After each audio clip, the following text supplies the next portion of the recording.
Welcome to the podcast again. So I thought I'd just decide to do a video whilst I'm taking my car back from the garage, and my car seems to spend a lot of time in the garage these days, which is rather frustrating. So I have an 8-year-old X5 hybrid. Don't know what the point of hybrids are, to be honest. It's a plug-in hybrid, and despite the fact that I charge it all the time and it basically doesn't take me anywhere on battery, my charger's now died as well, so I've just spent £100 on a new battery charger, and I don't think it's probably worth it, but I kind of felt bad not charging it, so it's like I'm not looking after it properly. So anyway, so I'm just back from BMW. So I had the Christmas tree lights come up on the dashboard, and the issue was that there was something to do with the airbag or the seat belt restraints. Not the sort of thing that you go, oh sod it, I'll leave that and do it another time. It's like, oh shit, I better go and get that sorted out. Excuse my language. And then I got it sorted out, and then I drove it back the following day, and about 20 minutes into the drive it decided again it was going to come on again. So I'm like, that's great, you haven't fixed it, well thanks for charging me £200 for the pleasure. I got a free coffee actually, so I suppose there is something to be said for that. But the free pleasure of, or the unfree pleasure actually, the £200 pleasure of you not fixing the car and doing diagnostics. Like, if you're going to do diagnostics, isn't the point of diagnostics to tell you what the problem is? I don't really understand computers in cars, really. It seems like it's like having a Spectrum ZX81 or whatever it was. Like the processing power is not there or something, I don't know. I used to have a Land Rover Discovery, and I mean, I would say it was hilarious if it wasn't for the fact that being hilarious meant that it cost me a fortune every time I took it to Land Rover to be fixed. Well, basically the computer didn't tell you anything. It'd tell you, oh, there's a fault. Like, well, yeah, okay, that's good. What about where the fault is? So you used to take it there, they'd say, oh, we've looked at it, we think we fixed it. A day later they'd come back and say, okay, we'll check the next thing, we'll charge you a fortune again, we'll fix the next thing, again and take it back, and it was just a never-ending black hole. And I'm pretty sure that anybody that's owned a Land Rover knows exactly what I'm talking about, which is that they are made from bits of old dog poo and old bits of cardboard, which I think is fairly accurate. So I'm going to do a proper video anyway on the F1 for this weekend. I'm so glad it's back, but I just thought I'd do a ramble in the car on the way back. I'm sorry if the sound quality's not perfect, but it is what it is. Yeah, so I got the car back. I took it in not long ago as well for the suspension, which dropped on one side.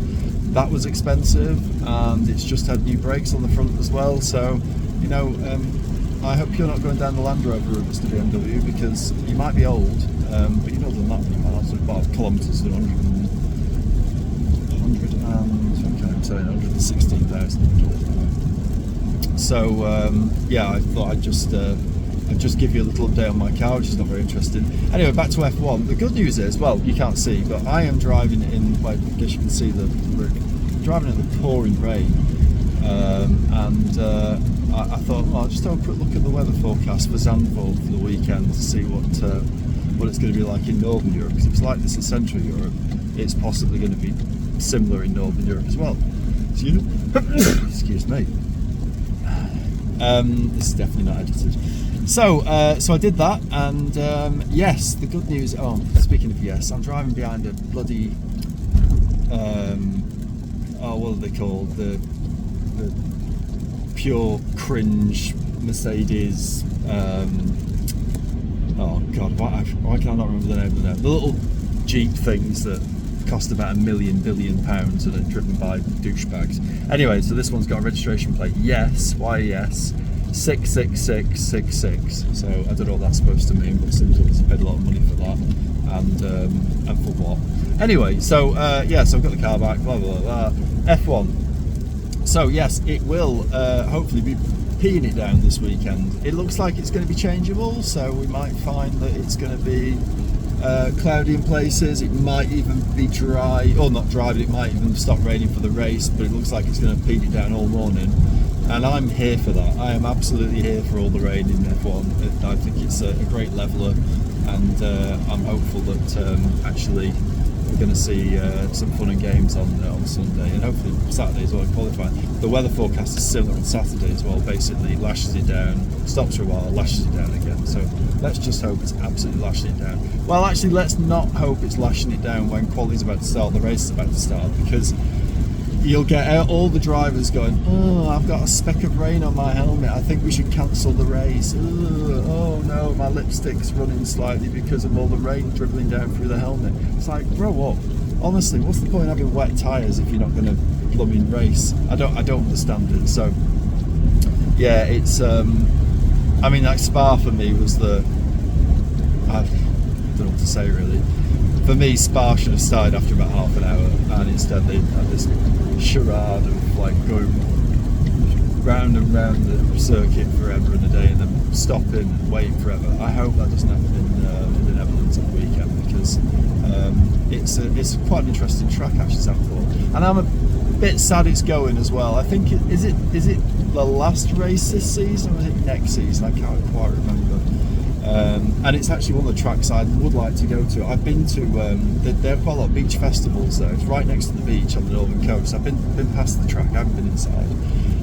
But you've got a number of music clubs there. It's actually, on a nice day, that beach is amazing. It's like a huge beach. So if you ever get the chance, if it's on next year, which it might not be, if you get the chance to go to the Grand Prix in Zandvoort, even though I haven't been, I would recommend trying it, because it's you could almost turn it into like a little Northern European holiday. And considering, actually, yeah, that's something else. Considering that, you know, anywhere in Europe now, apart from possibly Northern Europe, is on fire basically throughout the summer.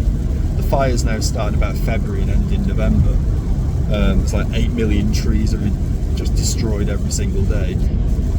You know, people are now going, oh, well, I'm not going for a holiday in Europe in the middle of the summer. It's too bloody hot, and I'll probably catch fire as well. So instead of that, I read the other day, so I'm based in the Czech Republic, although I'm British, you can probably tell from my annoying accent, but I'm based in the Czech Republic, been here 20 years, and basically all Czechs en masse, without fail, in the summer, get in the cars, they go, when's the best time to drive on holiday? Oh, let's do it overnight, where we're most likely to fall asleep at the wheel. Whoa, what are you doing? And sorry about that, a van just decided to be driving to me. Yeah, and then they promptly all get in the cars and drive to Croatia without fail. I'm not even sure if Czech people are allowed to go to any other country other than Croatia for a holiday, apart from in the winter when they're allowed to go to Austria to go skiing. So yeah, so they all go to Croatia. They pack. The Czechs have what are called rohliks, which is basically I don't want to offend anybody, but like the cheapest. Oh, actually, they're quite nice, but the cheapest, like absolutely 0% nutrition bread roll that you'll possibly find. And they pack loads of those, and I don't know, they probably pack a big bag of potatoes, so obviously do like potatoes in this part of the world. And off they go on holiday with a car stuffed full of potatoes and Rolex. And they drive overnight because it's quieter down the roads, and there's a reason for that, because people usually sleep at night. They generally drive overnight. I haven't done it, but I did it a few times actually, used to do it in the past. The beautiful thing about being based in the Czech Republic is you're in Central Europe, you can drive anywhere. You drive to Italy in sort of 8, 9, 10 hours. It sounds a lot, but it really isn't.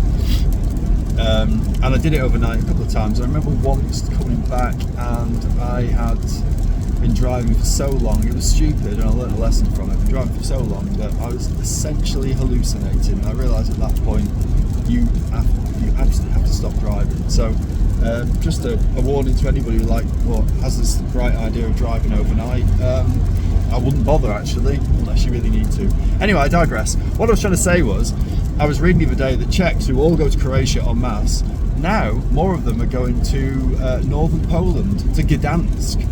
Now I only remember Gdansk from the 1980s when Lech Walesa, who was the trade union leader who basically started the sort of revolution against the communists in when Poland was behind the Iron Curtain in the 80s. That all started in Gdansk. Gdansk was a shipping port, and so you got all these sort of industrial men working there at the port, and the trade unions were massive, so they managed to get them all to go out and strike and go protesting and whatever else, and they kind of instigated, well, in fact they did instigate the sort of overhaul of communism there. So that's one good thing about Gdansk. Another good thing about Gdansk is it looks quite pretty, and of course in the summer it's not 5 million degrees and not every single tree there and every bird in the tree and everything else is on fire. So so anyway, that was my I think Donald Trump calls it the weave. That was my weave, going from talking about Formula One in the Netherlands back through to going for a holiday in Gdansk with Lech Walensa's children. I don't know, whatever. So that's that. And so this weekend is Formula One. I'll do a proper video probably later today or tomorrow. I'm still trying to get my head around how to get some followers and subscribers. Obviously, if the content's interesting, that probably helps. So that's probably where I'm going wrong. But apart from that, I'm trying to figure out some ways to just get some more subscribers. But thank you to all 150 of you as of today, the 29th of August. Really appreciate that. I am thinking about that. My son's about to go to university, but me and him have quite an interesting set of conversations about Formula One. He's a proper petrol head. I've really turned him into a complete nerd and a petrol head. So we will probably do some kind of podcast together as well at some point in the near future, and see how that goes. But yeah, so the race this weekend I'm looking forward to. I think Zandvoort is a bit of a banked track as well, which I think is probably the only one on the circuit nowadays, which is interesting. And I don't know if you've ever driven it in like a Formula One game, but it's actually quite a tough track as well. It's quite fast, it's got lots of turns, they're quite fast turns. So it's good fun. It's a shame it's going, and it's just, again, there's more and more tracks. I mean, I'm obviously biased, and I appreciate that people around the world want to watch Formula One. I think that's great, actually. I mean, it's the same with football and everything else. I mean, everyone's got their opinions about whether the World Cup should be in the Middle East in the middle of the winter and all that kind of stuff. But, I kind of like the fact that football is going out to further parts of the world, and I like the fact that Formula One is, but I think it's at the expense of some brilliant tracks in Europe that have kind of, they just don't stump up.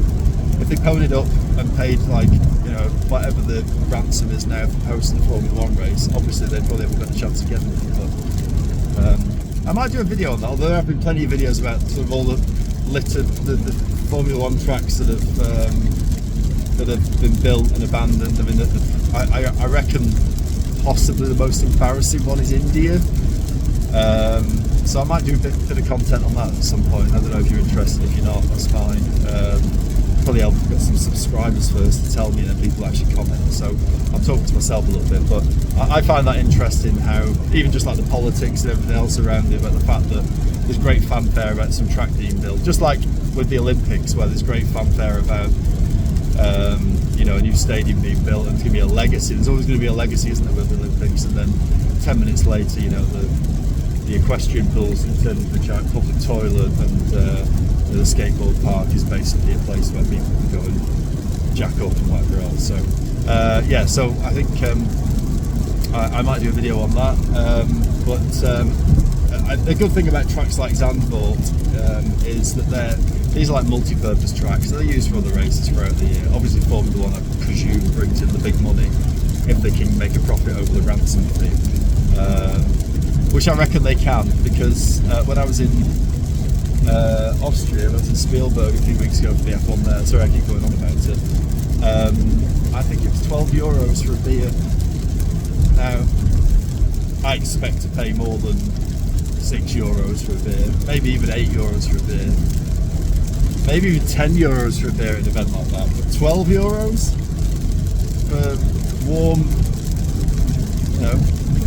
stuff, it's quite expensive. So I imagine that they do make money at F1, and I imagine that it's a bit of a loss when you lose a race like that. So I think it's a bit of a loss to F1 that we've got.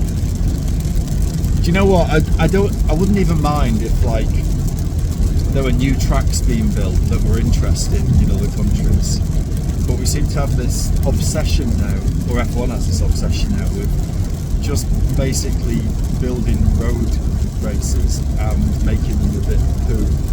So, I mean, Las Vegas is the obvious one. I couldn't give a monkey's about the Las Vegas Grand Prix. And as I said in the previous video, I couldn't really give a monkey's about the Miami one.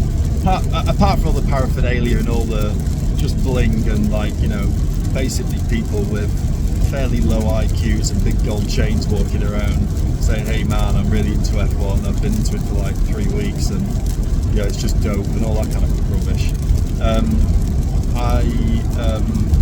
I just think they're a bit boring, the street races. You know, they're not designed as tracks. Now we've got the one in Madrid next year, which is replacing the Catalonia Barcelona Grand Prix, which is no big loss because the Barcelona Grand Prix track, which I have been to, is boring. It is definitely boring. And like, if you're going to design an F1 track, can we have some simple features, like baseline features?